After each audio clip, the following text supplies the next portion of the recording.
Tonight we're collaborating with the wonderful Sabrina Bell. We're discussing the strange and scary world of sleep paralysis. Be sure to check out Sabrina's channel for her story on sleep paralysis and show her some love by leaving a comment and letting her know we've sent you. Now, are you sitting comfortably? Get ready to enter the world of sleep paralysis.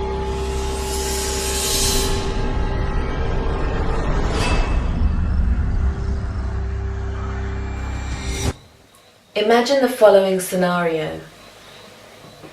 You've fallen asleep as usual after a long, hard day at work.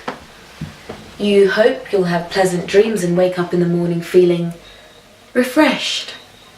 But instead, this happens. Two things immediately spring to mind. You can't move, and you're not alone. You feel a weight on your chest. But even worse than that, you can't move at all. You can't move your arms, you can't move your legs, you can't move your lips to call out for help. The explanation for why you feel physically paralyzed but awake is one thing. But how does science explain three of the main sleep paralysis stories that people report? 1. That there's an intruder or other presence in the room. 2.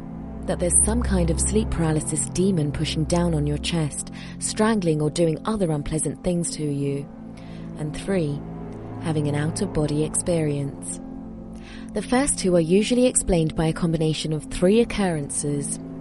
During the rapid eye movement stage of sleep, or REM, and the muscle paralysis that comes with it, your breathing can be shallower.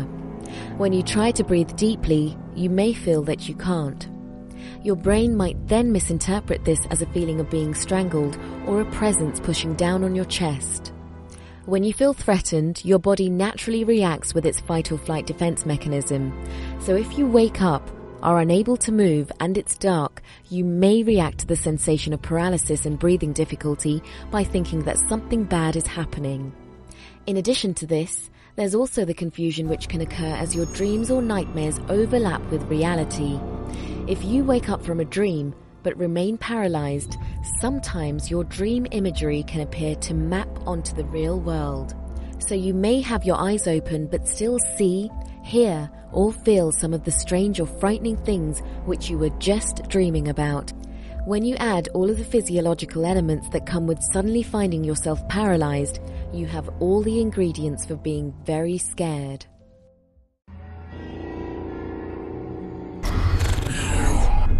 Going to die. The last time I suffered from sleep paralysis was when I was 16 years old. It was the middle of the night when I woke up. I couldn't move my head, I couldn't move my lips, I couldn't talk, I couldn't move any part of my body, but I could blink. I was sleeping on the left side. My head was on the pillow, just like this. And I could hear some whispering on the right side of my face. I couldn't see the creatures that were making the noise, but I knew what they were. They were gremlins.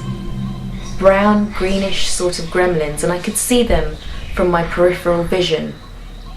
But I couldn't move my face, remember? As they were whispering and whispering, it was getting louder. And all of a sudden, it stopped. But I knew they were still there.